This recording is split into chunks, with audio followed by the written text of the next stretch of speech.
Crowded places can be intimidating to talk about in IELTS Speaking Part 2, but they're kind of a gift if you think about it. Why? Because describing them is basically painting a chaotic, vivid, photo-like image with words. That's fun.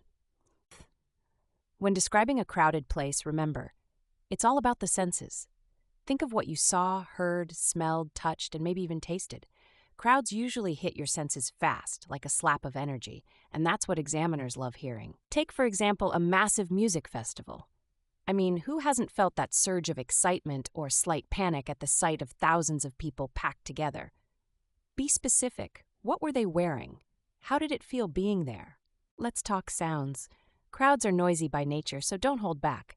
Detail the overlapping conversations, the distant hums blending into chaos, or maybe a loudspeaker voice cutting through the noise. The louder, the better.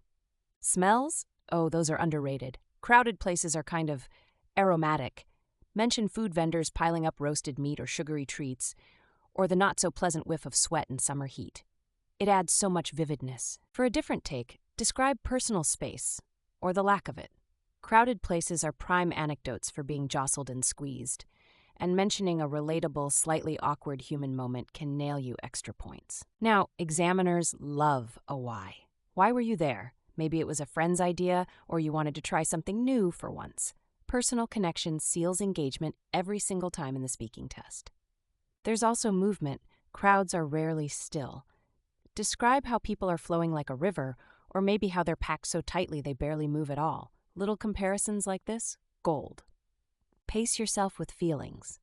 Crowded places spark emotion, from excitement to freedom to anxiety. Did you feel overwhelmed, or did you just give in and enjoy the vibe?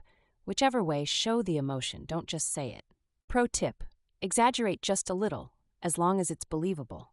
Imagine, I couldn't even hear my own voice over the crowd. It delivers the vibe clearly, and hyperbole can be your best friend for impact. Don't forget cultural twists.